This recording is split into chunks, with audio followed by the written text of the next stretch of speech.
Right, you can start now. All right, great. Thanks, Tom. Yeah, thanks everyone for coming. My name's Ben Fagan, and we've also got Natalie speaking today. So I'm a partnership executive for GuildSuper. Some of you may have heard of me before or heard me speak before. We had one last year that we spoke more about the basics of superannuation. So this year I'll sort of touch a little bit on superannuation just as an update more than anything, but mainly focusing on financial wellness and sort of how to manage your money better this year. So so I think there may be a question or a chat box that you can put questions in. So what I'll probably do is I'll probably just run through the presentation and then leave any questions you've got us on the way through, and I'll sort of answer them at the end of Natalie's presentation. And then, hopefully, we can sort of cover off everything that way. After I finish, as I mentioned, Natalie will be speaking. So Natalie Siriani's from Attain Business Brokers. She'll provide some education around pharmacy ownership for you guys as well. So hopefully there's a bit to get out of the session today. And as I said, just leave any questions in the chat box and I'll endeavour to get to them at the end of the presentation. Or if you'd like to find out or if you've got more specific questions and want to find out something more about superannuation, just please feel free to message me. My contact details will be at the end of my slides as well. So, so I'll jump into it. So, this next slide here is just, sorry, I'm just going to, So this next slide here is just a general advice disclosure. Something that I have to provide you to make you aware that any information contained in the presentation is general advice only. It doesn't take into account your personal circumstances. So if you wish to obtain personal advice, it's best to speak to a financial advisor in relation to this, and they can give you some more specific advice around your specific situation. All right, so who is GuildSuper? So as I said, some of you may have come across this before, and we've done a presentation for your group last year, but we're a superannuation fund that's set up by the Pharmacy Guild over 15 years ago. We specialise in those who work in the pharmacy industry. So we've won multiple awards, including the Innovation Award for our shopping rewards program, Super.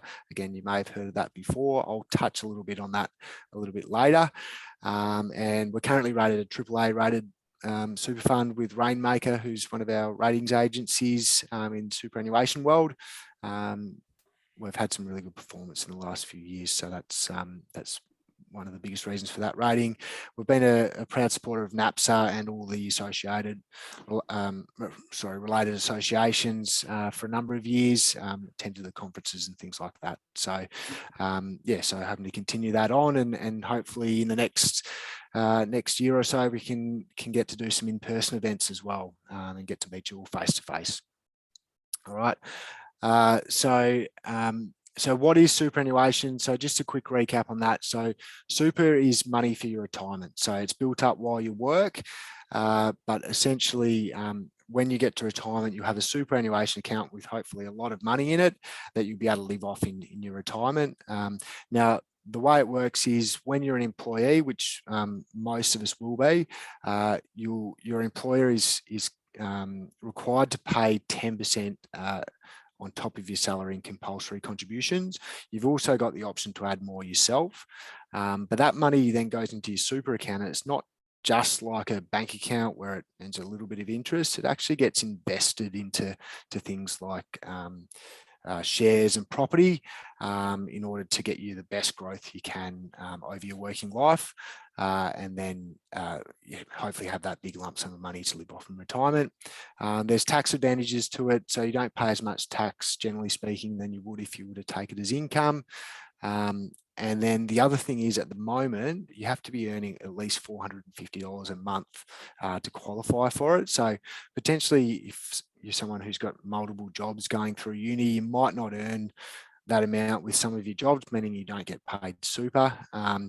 This requirement is actually going to be removed as at the 1st of July next year, which means that essentially every dollar that you earn, you'll get superannuation paid on it, which is a good thing. So so at the moment you might not be getting any superannuation, but within the next sort of 9 or 10 months, you'll definitely be getting some form of super.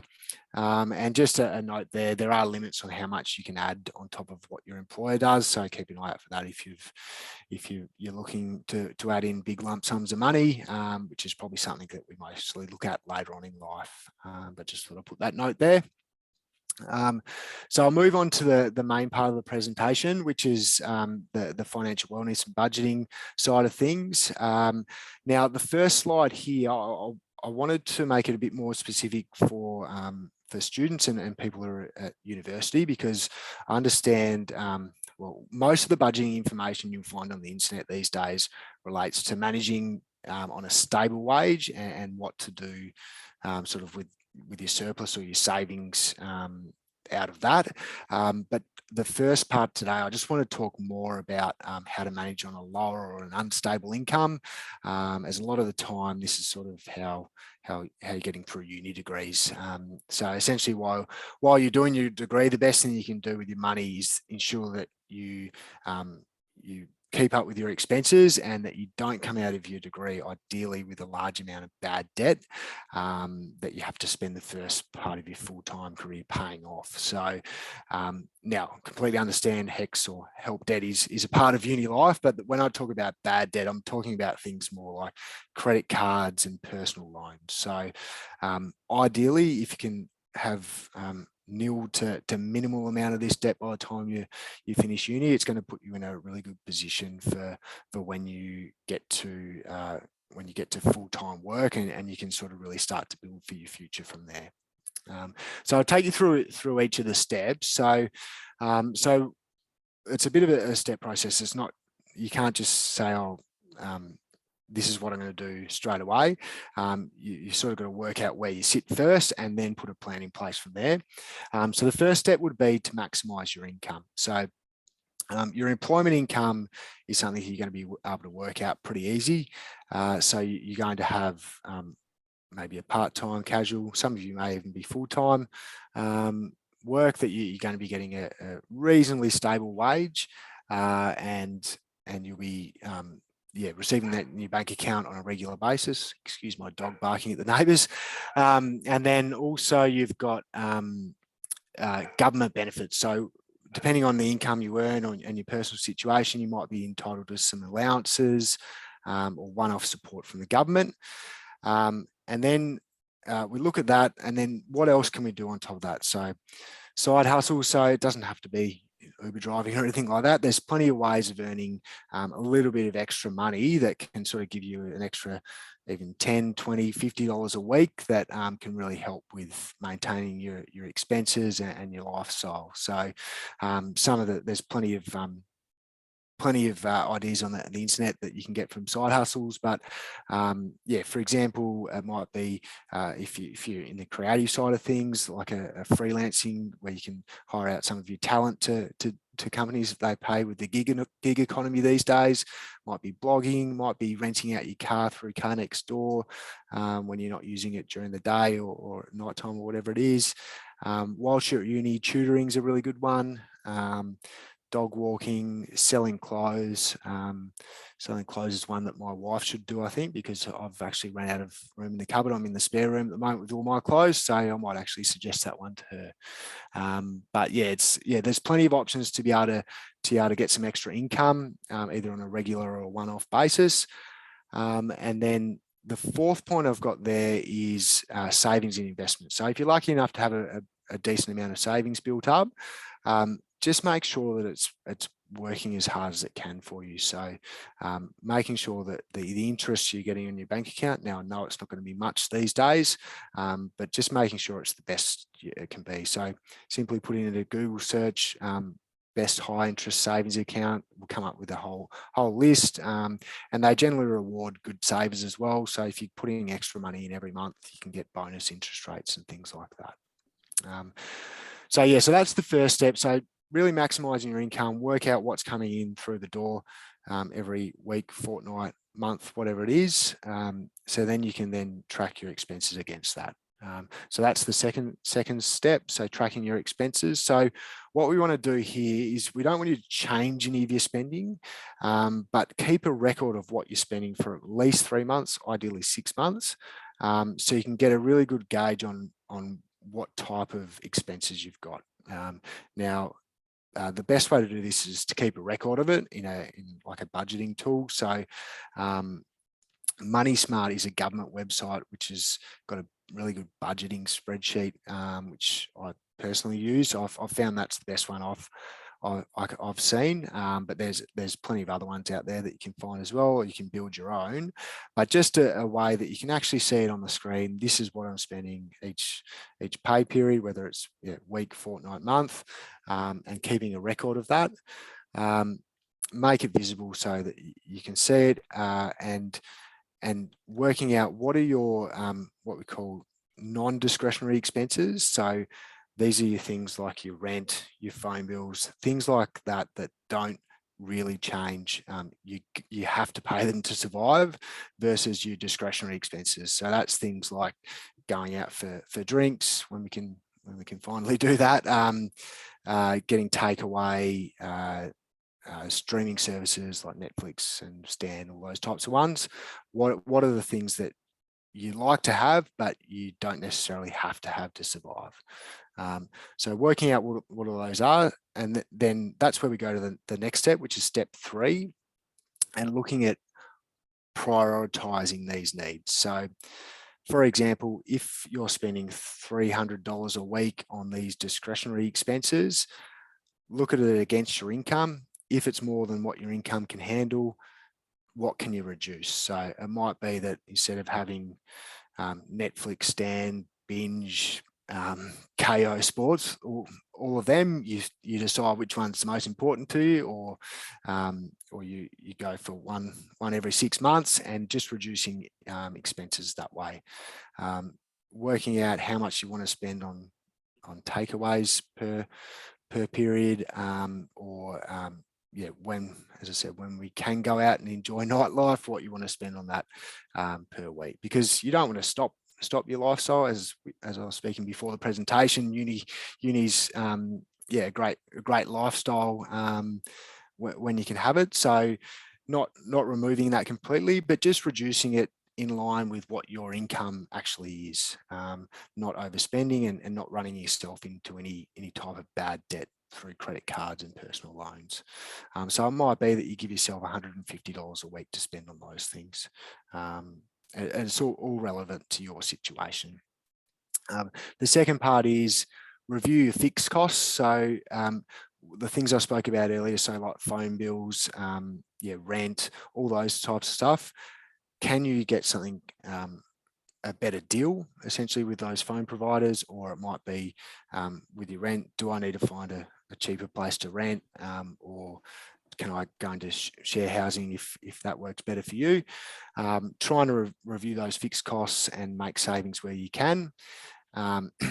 First point after that, in terms of once you've worked out what all those fixed costs are, got it down, worked out a budget of what you want to spend per month, per fortnight, whatever it is, and then seeing what surplus you've got to be able to either reduce debt. So if you've got any of that bad debt, try and get rid of it. Or if you don't have any debt, putting it into an emergency savings account, because it's all well and good to set these budgets, but as we know, things pop up. It might be you have a pet that gets sick, or you yourself get sick or get injured and have unexpected medical bills. Building up an emergency savings account firstly. A couple of other things that we can look at around how to sort of manage your money once you've worked all this out a little bit better is by automating the regular expenses.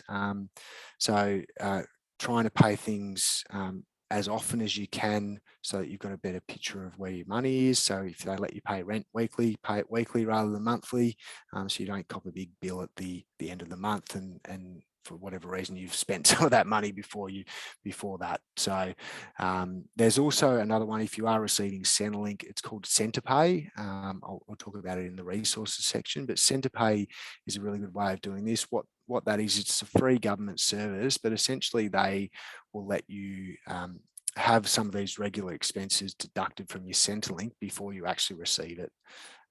So that's another good way of managing it, so you're not spending money that you don't have. And then the other point I've got there is consider banking with one bank. So I'm not saying have one bank account, just having one bank, because it gives you really good visibility on how you look at your money. So it might be that you have one bank with 3 different accounts. The way I've got mine set up is I've got a bills account, which I have automatically for my pay, an amount going to there that I know covers all my fixed expenses for the month. Then I've got a spending account, which is for all the fun stuff that we spoke about earlier. And then I've got a savings account. So it might be something as simple as that, but you can sort of set that up as whatever way you'd like that works for you. And generally banks don't charge any extra to have extra accounts unless it gets ridiculous. So that's sort of the final point on that one. But yeah, really this is about managing your money so you don't come out of uni with big debts that you need to pay off in your first few years. So the next step is planning for your future. So this slide here is more about when you get in a position, and it might still be while you're at uni, you get in a position where you've got some surplus income, you've got a really good stable wage, and then you want to be able to plan for your future a bit more. So not just surviving, it's planning for what's ahead in your life. So the 50-30-20 strategy is a really simple way to manage your money. We've got some information and there's probably more detail on our blog, which I'll show you the link for. There is a link at the bottom of this slide, but there's also a link at the end of the presentation, which I'll show you as well. But that talks about it in a bit more detail. But it's just a really simple way of looking at your money and what your pay is. So for example, if you're getting paid $1,000 a week, you split that 50-30-20%. So $500, $300, $200 across these 3 components. So 50% of your pay goes to the everyday necessities. So that would be things like rent, fixed bills, groceries, regular payments that come out of your bank account. Now, if you do your budget and you look at what your wage is compared to this, and say it's up around the 70-80%, that's where you might need to review some of those fixed costs to get it as close to 50% as you can. Now 30%, that goes to all the fun stuff. So any day wants. So things like the shopping, takeaway, nights out, concerts when they come back, sporting events, all that type of stuff. So we still want to have some money there to do all the fun stuff. And then 20%, or say $200 if you're on $1,000 pay, goes to the future. So this is where you need to get a bit strategic. And the first part of this, I guess, would be if you've just gone into full-time work and you've potentially got some debts, that would be the first thing that you pay off in terms of personal loans or credit cards. Get rid of those.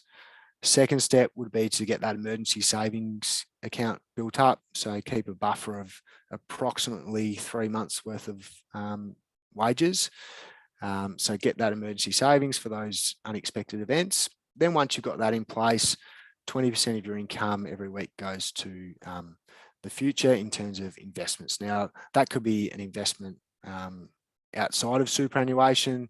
It could be an investment into your superannuation. Might be something that you're looking at buying a house in 5 to 6 years' time. You're putting something that's invested for that. So that's sort of, I guess, a really broad overview of it. As I said, there's some more information on our blog that you can look at. But yeah, I find a really simple way of looking at how you manage your money once you get into that position where you can start to save and invest in your future. So yes, I'm not sure if there may be some questions, and I'll address those later, but I'll move on from this budgeting side of things now into some information around superannuation and just some updates. So Super, which I mentioned earlier, is our shopping rewards program. What it allows you to do essentially is add to your superannuation account through your everyday shopping. And this is a benefit that's unique to GuildSuper. The way it currently works is that using the Super website, you'll go on there and you'll buy vouchers for a number of different retailers. Most common ones we have probably Coles and Woolworths. And then a percentage of what you spend at these retailers goes back into your super account automatically. So for example, if you went and did your groceries at Coles, you spent $100, 4% or $4 will go into your superannuation account. 320. Oh, sorry. Sorry, I think someone might have been off mute. Yeah, so a percentage will go back into your super account. That will build up over the years. So if you're spending $100 a week, that's a couple $100 a year that goes into your super account without you having to spend any more than you normally would. So it's a really good way of adding to your super without actually having to spend any more than you normally would.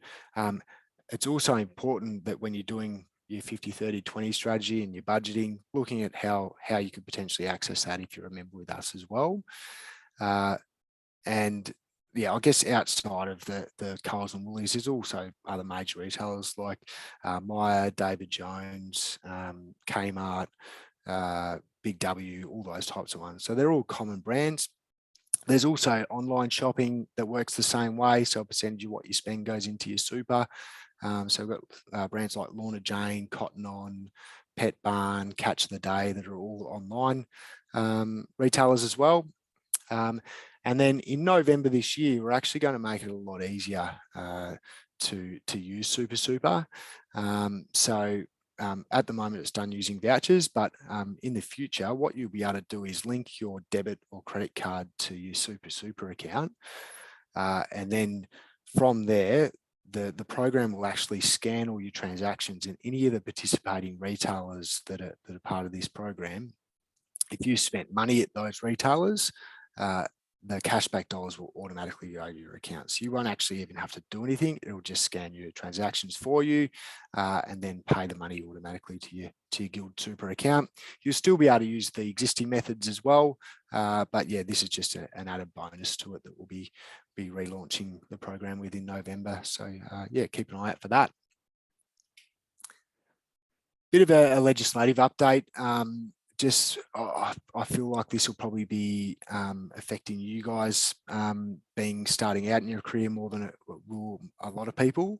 But currently, I guess the rules around superannuation are when you start a new job, and some of you may have experienced this already, you'll get the option to bring your existing superannuation account across, or you would join the superannuation fund that your employer has selected for its employees. The positives to this were, generally speaking, that your employer will default or pick a fund that's appropriate for your industry. However, the downside is if you've had multiple jobs, you may end up with multiple accounts and means you pay multiple fees. So that's why the government's brought this in, because they saw too many people with too many accounts, particularly if you've had a lot of part-time jobs going through uni. So they brought this rule in, and what it means is that from November 1st, you'll be stapled to a fund that you either already have, or if you don't have one, you'll be allocated it from your first job. So I guess the tricky thing with this is some people may have been started off working in a hospitality job while they're at uni. They finish their uni degree, then they go into a job that's not related to the hospitality industry, but their superannuation fund was originally designed for hospitality. So when they go into that full-time job, their hospitality fund will be taken with them. Now, they might be happy with that fund, which is all well and good, but it may not be a fund that fits their industry or is not as suitable for their new occupation. So I guess the biggest thing to get out of this is it's important just to review your super fund to make sure that the one that you're stapled to is appropriate for not only your occupation, but also your age, your investment profile, and making sure that the insurance inside of it is appropriate for you as well. So yeah, something to keep in mind.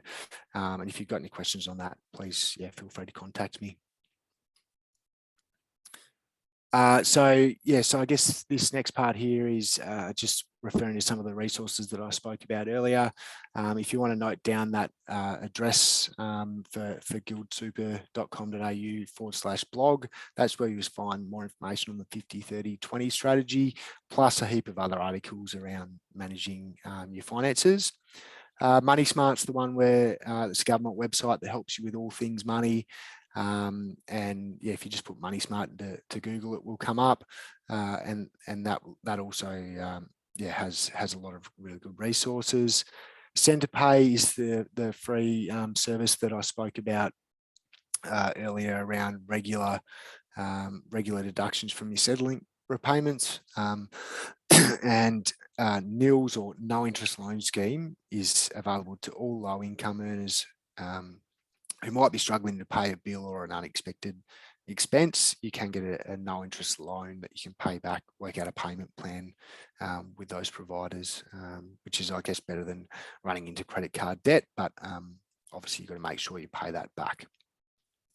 The last one there is Financial Information Service. So that's a free government service again, that can help you understand your money, but they've also got financial counsellors that you can get access to help you with budgeting and all that, and understanding your money better as well. So that's some really good resources. Just put those names. I haven't put the websites on there, but if you put those into Google, that should direct you straight to that website. It should be the first thing that comes up. And yeah, that's about it. So they're my contact details there. I haven't seen if there's any questions, but I'll answer them after Natalie's presentation. But yeah, please feel free to put any more questions that you've got into the chat box. And yeah, if you prefer to email me or give me a call, my details are there. So that's about it from me. So I'll pass over to Natalie now, and she can talk a bit more about pharmacy ownership and how that works. Great, thanks Ben, and thanks to Tom and Ben for having me along today to present. What I'll do, will I be able to share my screen? I'll stop sharing now. Perfect. Yeah. Okay, awesome, great, thanks Ben. So today I'm going to present to you a little bit about pharmacy ownership and how that all works. So give me one moment while I share my screen. You can see those slides, hopefully. I'm going to cover some pharmacy ownership and how that all works, pharmacy market, so an update on what's happening with pharmacy sales at the moment, and how to go about purchasing a pharmacy as well. So for some of you, this might be a while off, but I know some of you probably have it in mind as an end goal for what you're looking for. And hopefully today will give you a nice introductory session into that. And of course, if you've got any more questions, definitely reach out to me now personally or definitely afterwards. More than happy to help. So a little bit about me. I started off straight out of uni working for the family business, which was called Medici Capital. They're a pharmacy valuation company. So they specialize in valuing pharmacies. So much like if you're going to buy a house, then the bank will get a valuation on the property to see how much it's worth and see how much they're prepared to lend to you. Exactly the same thing happens when you buy a pharmacy. So majority of people, when they are buying a pharmacy, they will borrow money from the bank, and the bank will then get a valuation done to see how much the business is worth and how much they're prepared to lend to you. So I worked for Medici Capital, which, like I said, was a family business straight out of school, worked in their pharmacy valuation department for 6 years. And then I moved over to Attain, which is the company that I manage and run now, which is the business brokerage side of the firm. So what business brokerage is I sell pharmacies. So much like a real estate agent sells properties, I sell pharmacies, the business. So I'm not talking about the property here. I'm talking about the business itself. So we specialize in pharmacies. We do sell other health practices as well, but the majority of my work is in pharmacy, and we sell pharmacies throughout Australia. So I'm licensed to sell everywhere except Northern Territory. And so, we see businesses all over Australia, from rural WA to metropolitan Melbourne to far north Queensland. So we've got a good access to what's going on in the market. Now, just one caveat that I want to start the presentation with. My focus today is financial. Pharmacy ownership for many people is much more than the money, so to speak. But obviously that's where my expertise lies, and that's what I'm going to focus on. But this doesn't cover the benefits of pharmacy ownership beyond the financial side. There are huge benefits there, though. So just wanted to make note of that. I know it's much more. It's about much more than money. It's about your customers and your staff and your team and what you do for your community as well. So just wanted to acknowledge that straight up. But what we'll do is we'll jump into a little bit of an update on the financial economic landscape. So here we have data on what is the average financial results for pharmacies throughout Australia. So this data is Medici Capital data. It's based on financials for over 400 pharmacies located in various spots around Australia. The average sales that a pharmacy does each year is 3.77 million. So obviously that's quite a significant number. We do call pharmacies small to medium-sized businesses, but when you're getting up to that level, it's certainly getting bigger. That ranges quite significantly. So that is the average, the 3.77 million, but we do see pharmacies with turnover around the $300,000 to $400,000 mark. And then we see pharmacies with turnover up to 20 million plus. So there's huge variation in that, but the average around Australia is that 3.77 million. The next figure that we've got there is the average cost of goods sold, which is almost 2.5 million. So what that represents is what you're paying to your suppliers each year to buy the products that you sell. So obviously a significant investment there of 2.5 million per year on average. And that obviously means your relationship with your wholesaler when you do become a business owner is obviously quite significant as well. The average wages levels we've got there is just over $500,000. So what that indicates again is that your relationship with your team is really important. So when you do become a business owner, if you choose to do that, it becomes a lot about HR, and managing your team is a really critical part to the whole venture. Rent average is $190,000 per annum, and that varies significantly depending on the location of the pharmacy, whether it's metro or rural, or what kind of shopping centre or strip location it is. So that's quite a significant variation that we do see in rent. And then the final figure, which is probably the most interesting to you, is the net profit. So what the net profit is you get your income in from the customers, you pay all your expenses, and the remaining money is the net profit. That is the money that goes to you at the end of the day as a business owner. This is already after you've paid yourself a wage. So if you're working in the business, you would already have paid yourself a wage for working as a pharmacist. And the average for all pharmacies around Australia is $400,000. So significant money. If that is something you want to get into, the investment is sound and provides a very solid return.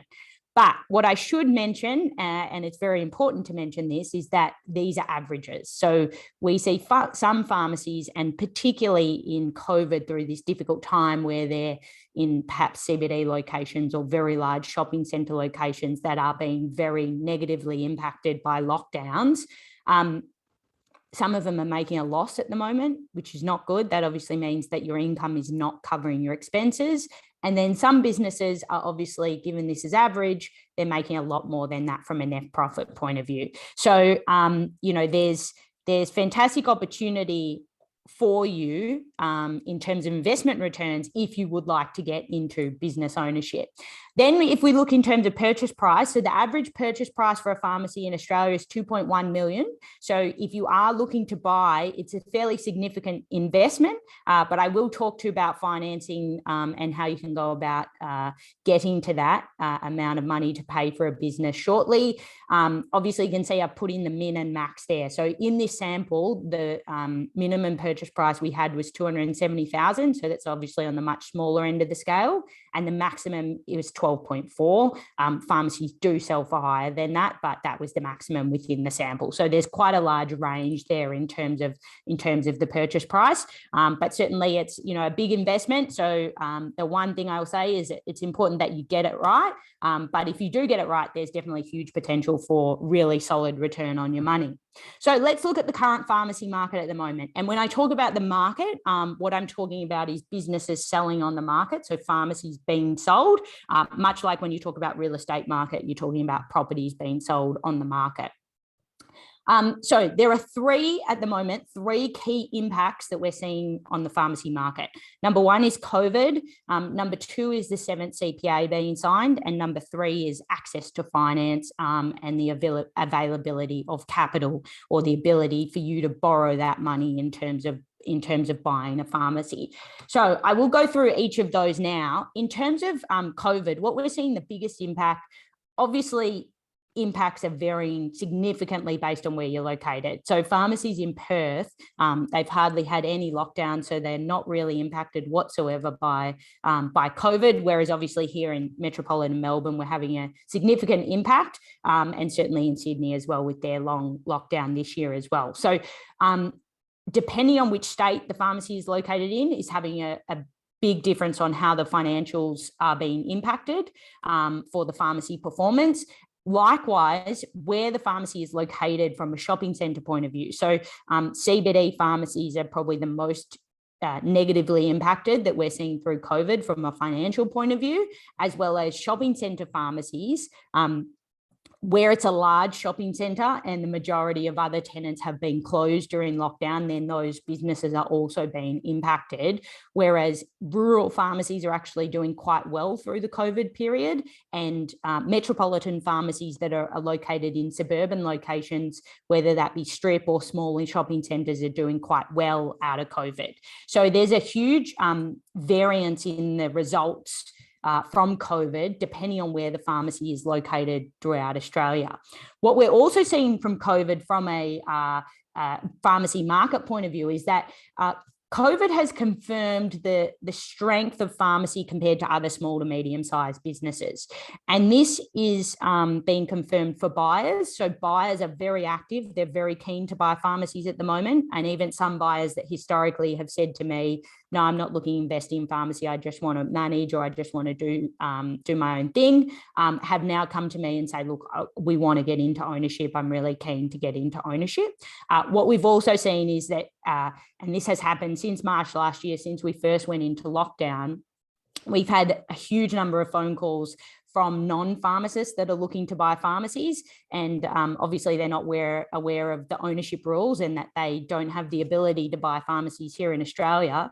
But through COVID, because pharmacy was able to operate through the harshest of lockdowns, that has been seen as a good investment business, as well as supermarkets. So people are moving very much towards pharmacy, towards health, and towards supermarket investments. That has also been a really good thing for the banks as well, because they see it as a low risk investment. So they're very positive about pharmacy and willing to lend more money, which is great. The second point around COVID is that community pharmacy generally does well in times of economic hardship. And what that means is that it's countercyclical. So when the economy goes down or goes into a recession or a depression of any sort, health and pharmacy in particular generally does quite well. So it is sort of a recession-proof industry, if you could say that. And that's really showing through during COVID and showing the strengths of what we're seeing.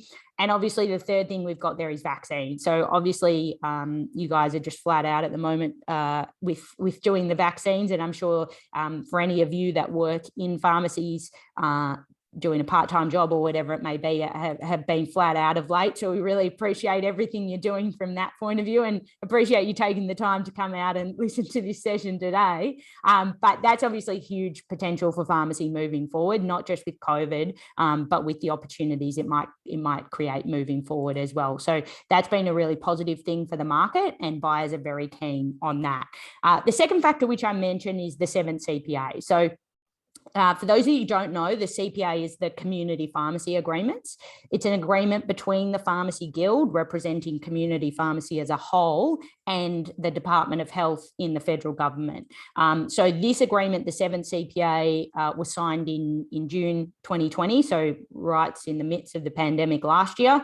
They're 5-year agreements, so it will go to June 2025, and at that point, a new agreement will be signed.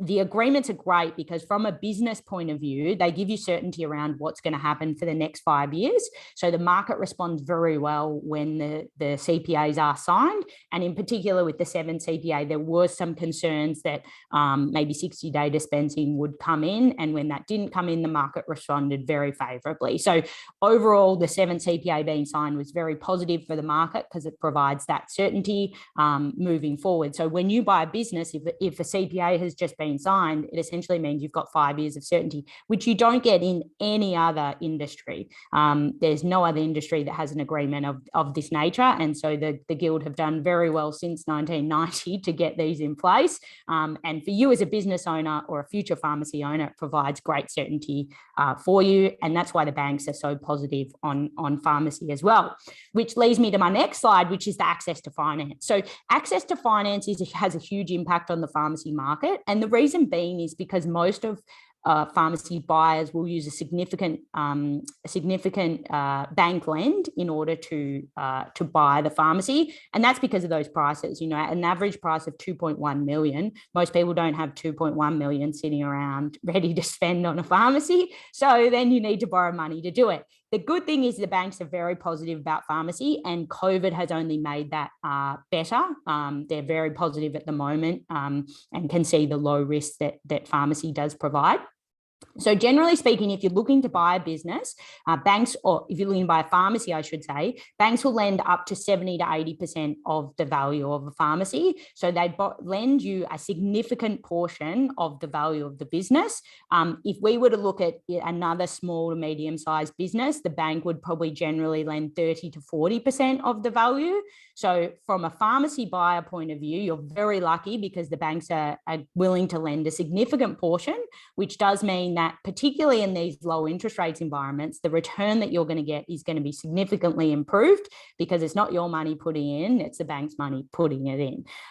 So as I mentioned, access to finance is really good at the moment with the 7th CPA being signed. We've got record low interest rates at the moment. So generally speaking, on a home loan at the moment, you'd be getting anywhere from 2 to 3% for your interest rate. The loans that we're seeing for pharmacies are not much higher than that in terms of the interest rates. So you can get a loan at 3 to 4%, which means the return on your money is really, really good. What we're also seeing, as I mentioned, is that the banks are very positive on pharmacy because of the relatively low risk compared to other businesses out there at the moment through COVID. But everything's taking a really long time in this COVID market. Everything is taking a long time. Now, just referring back to those interest rates, when your parents were looking to buy a home back in the 90s, probably, they were paying 17 or 18% on their home loan. Now we're getting pharmacy loans at 3 to 4%. So it's just a fantastic opportunity, and we should be very grateful for the environment we're in right now, which will hopefully give you the ability to buy a pharmacy when you choose to do so. So essentially the market's all about supply and demand.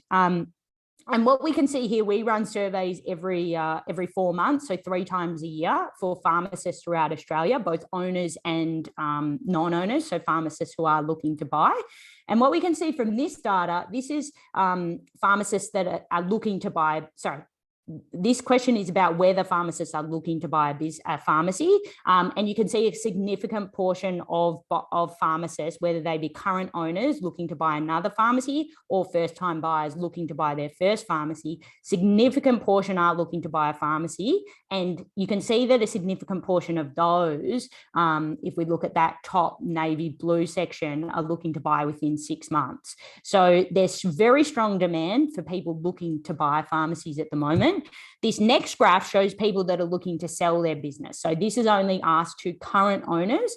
And what you can see is that over 50% are looking to sell within the next 10 years, but a significant portion of that are looking to sell within the next 6 months. So that's good, because that means we'll have more supply coming through for people looking to sell their business. And the only way you have something to buy is if someone's looking to sell. So that'll be really good for anyone who's looking to buy a pharmacy. It looks like there's more supply coming through in the next 6 months, which is great.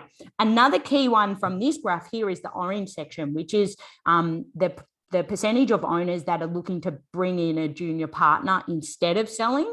And that's a really good way to go about getting into pharmacy ownership, particularly for your first pharmacy. Partnership can be a really good way to get into a larger business that you may not be able to do on your own. But I will cover partnership shortly with a few more examples on how it can work.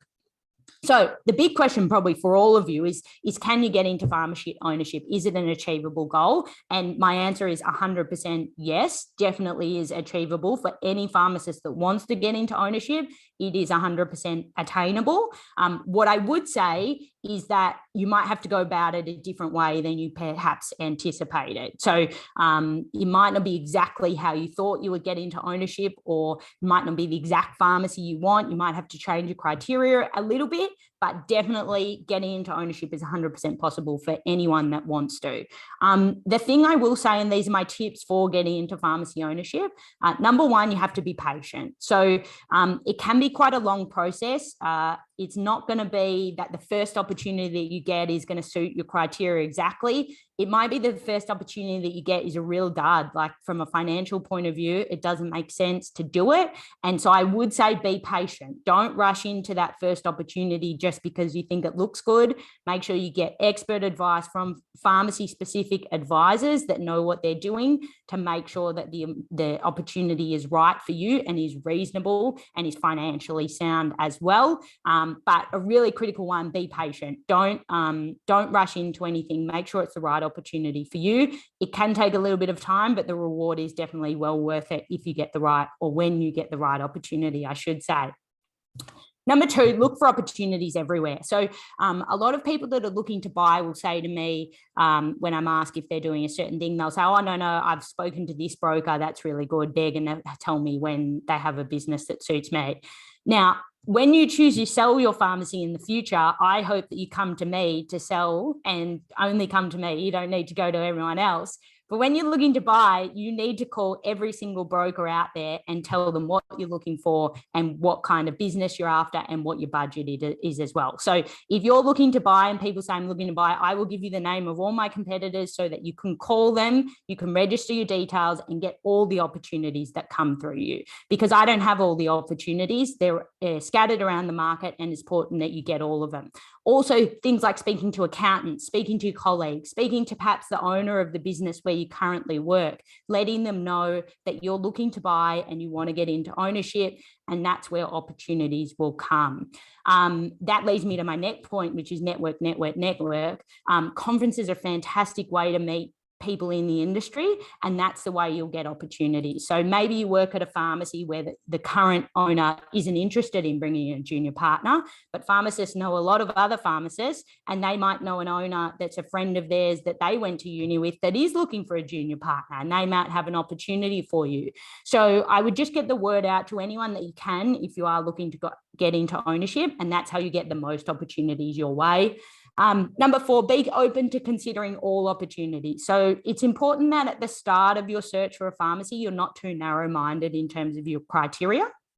You might narrow your criteria as you do the search and as you get more familiar with the market and what's going on. But at the start, I recommend you being open to considering all options and see what's out there, because then you'll get a really good feel for what you want and what you don't want, and what you might want or think you want at the start of your search might be different to what you want at the end of your search. So it's really important that you're open to considering everything and look at all opportunities at the start.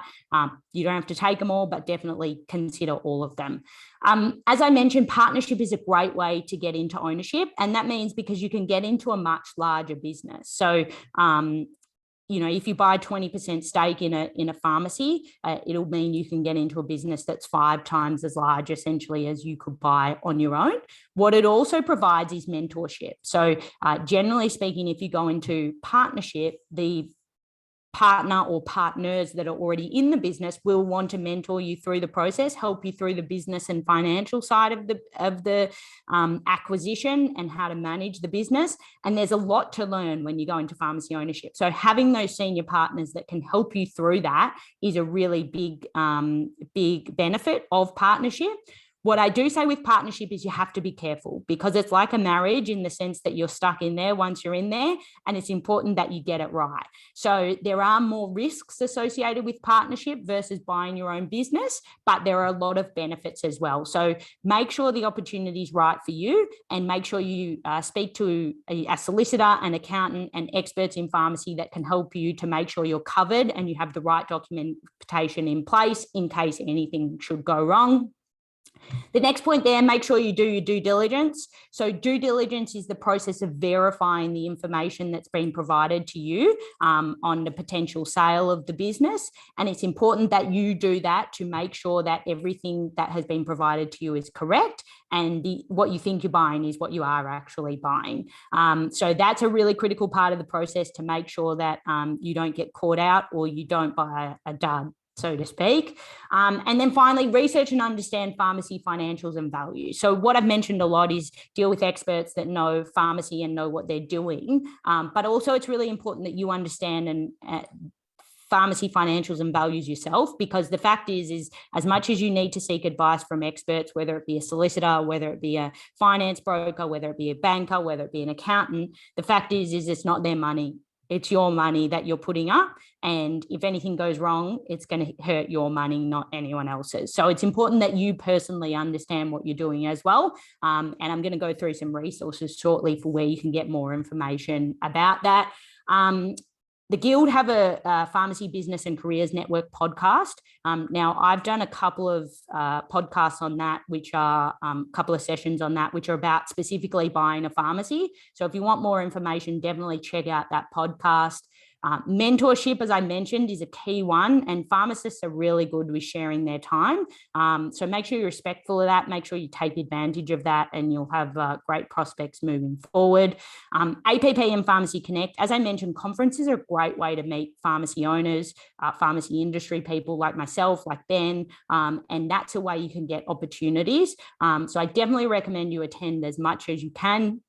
And if you want more information about buying a pharmacy, we have a Pharmacy Ownership Ready conference, which we usually run every year. But last year we changed to online videos due to COVID. So if you do want to purchase them, they're still available for purchase, and it runs through in a lot more detail all the steps in buying a pharmacy. Might not be relevant now, but at any point in the future when they are ready, obviously something to look at. And just a few more resources. We have a blog as well, similar to, it's very similar URL to yours, Ben, but it has articles about buying and selling a pharmacy, the market, everything that's going on in the market at the moment. So definitely do that. I also do Sirianni market update videos, which are on my Facebook page. So if you just search in Facebook for my broker page, we upload videos which are just chats about what's going on in the market and what to look out for when you're buying and selling a business. So that may be of interest to you. And if you want any more buyer resources, just shoot me an email. And just finally, one other thing I did want to tell you is practiceforsale.com.au is like the realestate.com of pharmacy sales. So if you go onto that website, it's free to register, and then you'll get a good understanding of what type of pharmacies are on the market, what's available, what's to look at, and you can set it up so you get alerts when new pharmacies come on the market as well. So if you are interested, definitely start looking at that, and that will give you a really good understanding about the market and what's available.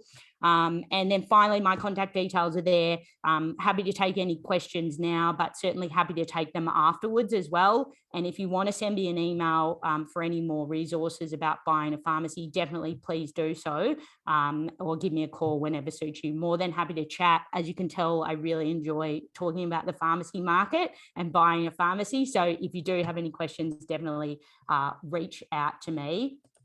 And I hope you enjoyed that. Hope it covered a little bit of what you're. Hopefully, some of you will get into ownership. But at that point, more than happy to help. And if you have any questions in the meantime, definitely let me know. We do have. Thanks, Natalie. That was great. Learned a few things, and I think there's a couple of questions on there as well. I think Michaela, I have a question for you, Ben. I'll go with my one first. So Michaela's just asked, how is Guild Super appropriate for the pharmacy industry? So there's probably a couple of components to that. First one would be that, as Natalie mentioned before, we are sort of associated with a lot of the industry events, so we're always there to sort of support you guys at APP, at all the conferences and things like that. Prior to COVID, we used to go out to pharmacies, so we have a lot of relationships with the majority of employees in the pharmacy industry, where we go out to the stores and help people one-on-one with providing general advice. Obviously, that's stopped a little bit now because we can't go out and they don't want visitors in the pharmacies, but we provide support for as much as we needed it through the employers or directly through the members. In terms of the product itself, probably the biggest differentiator we have that is tied to our industry is the insurance component of the fund. So most superannuation funds, or all superannuation funds, offer a default amount of insurance cover. Now, in our case, if you're a pharmacist, you automatically can complete just a form saying I'm a pharmacist, and it will give you professional insurance rates. So that's, when I talk about insurance, I'm talking about life insurance and disability insurance. So things like income protection, that if you got sick or injured and you couldn't work for a period of time, it pays you a monthly income. So we have really good rates for pharmacists on that, compared to say, for example, if you're working in hospitality, you've got a fund through them, so it might have been Host Plus or something like that. Their insurance rates are based on essentially a wide group of people that have worked in hospitality, which are probably at a lot higher risk of getting sick or injured through their work, through their occupation. So now it won't be in all cases, but in most cases that means that our insurance rates and our insurance cover can be a lot more beneficial when you're a pharmacist. So I guess that's a brief overview of that. The other things that we do offer, which are different to other funds, are the Super Shopping Rewards program, which I touched on earlier. That's not necessarily specific to pharmacy itself, but it is something that you won't get with other funds. And we're also looking at offering more of these sort of financial wellness, not only webinars, but resources that you can use to help manage your money better, and also some health education as well around mental health support and things like that. So there's sort of some of the add-on benefits just to your standard superannuation fund that you can get with Guild Super. So feel free to give me an email or a call if you want some sort of more specific advice around that, Michaela. The other thing I'll also mention before we move on to Nat's questions is if you want to follow the Guild Super Facebook or LinkedIn pages, we tend to post different financial education blog articles as well that you might come across on a regular basis as well. So feel free to add us on there. And you'll see those come through pretty regularly. Awesome. All right, I will just work through the questions in the chat box. So the first one in relation to what point in their careers do pharmacists usually approach me with interest in in buying a pharmacy? And the answer is it's super varied. So we've literally had people buy pharmacies the moment they finished their internship year, and as soon as they graduated, they got straight into it.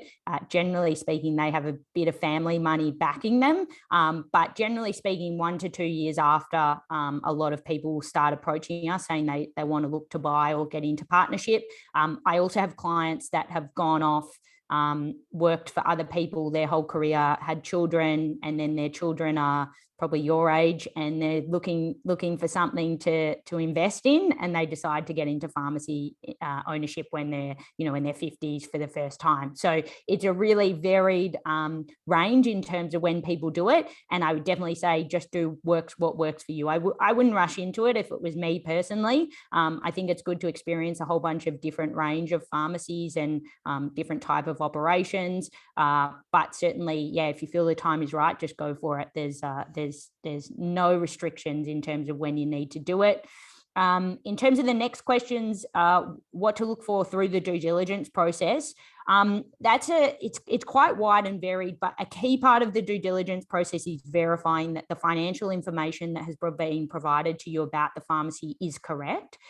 So generally, accountants will do the financial due diligence for you and literally go through and check the financials through source documentation to make sure that the income that's being stated on the financials is correct and the expenses are correct as well.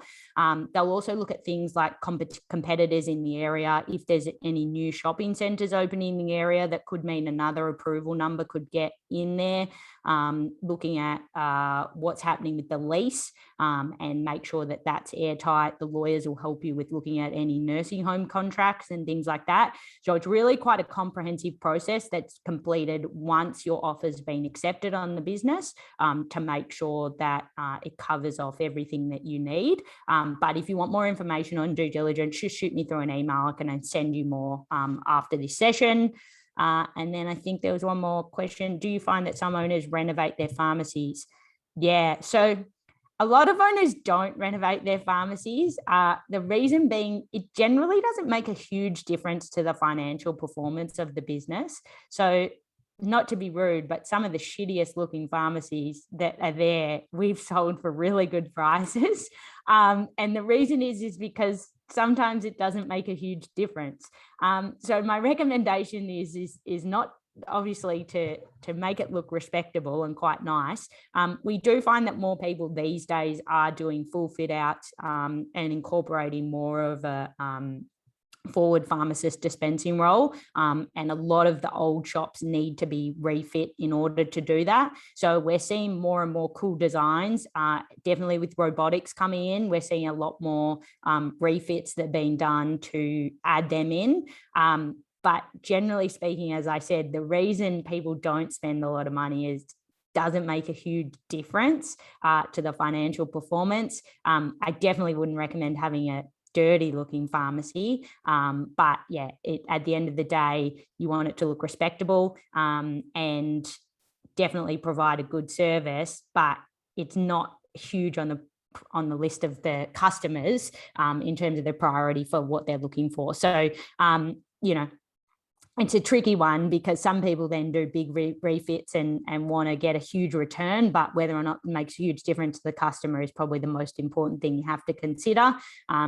And there are some really cool looking pharmacies that do really well, but as I mentioned, there's also some real shitty looking ones that do really well, and that's because they focus on the service and providing a fantastic opportunity.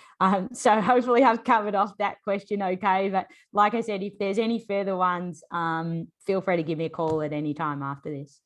Can I just ask one question if you don't mind? Yeah, sure. So I just realized that when it comes to like buying the business, some people decide to buy a branch of like some chain pharmacies, for example, the Pricelines or Chemist Warehouse. However, some others will decide to like start with buying in like a independent pharmacy. So in terms of like benefits against the disadvantages, which one do you reckon it's more beneficial to get a branch of a Chemist Warehouse or like Priceline in the future, or going towards like an independent pathway? Yeah, sure. So that's a good question. It really depends on what kind of business you want to operate. So if you want to do a highly retail focused one, then Priceline's a great brand for that. If you want to do a discounter, obviously Chemist Warehouse and Direct Chemist Outlet and groups like that, Good Price are a really good option. Independent pharmacies can do really well as well. So the financial performance varies significantly across pharmacies, but that doesn't mean that there's not ones that are performing well in either brand or in as an independent either. So it's more so to do with the specific pharmacy, I would say, and also what type of business you want to own. So generally speaking, if you want a small community pharmacy, your Priceline's not going to work for you, and vice versa. If you want a huge pharmacy that does a high level of retail or front of shop offering, then it will be hard to do that as an independent. So probably more so I would say, what kind of business do you want to be in? What kind of business do you want to operate? What kind of services do you want to provide for your customers? And are there brands out there that align with what you want to do? But I wouldn't say that one is better than the other. It's more so a personal preference, and you can have pharmacies that perform fantastically across all the groups and across independents as well. So I wouldn't rule out something, but it's really more of a personal preference for what you want. Always beware that if you're buying a pharmacy that does have a franchise agreement, it's really important that you check that franchise agreement to check the costs that are in there, as well as the term of agreement. So how long you're locked in there and things like that.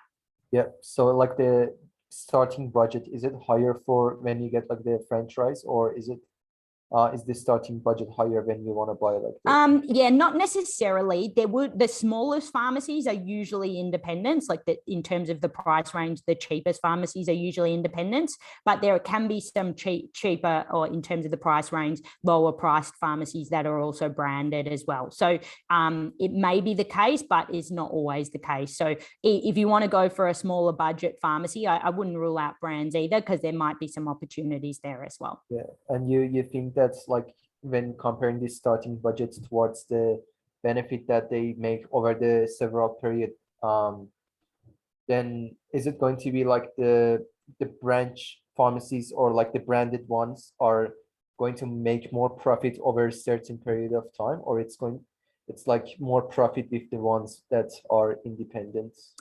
Yeah, it just depends on the individual pharmacy. There are very profitable independents and very profitable branded ones. It's not, the brand certainly provides you with more services and more marketing and things to assist.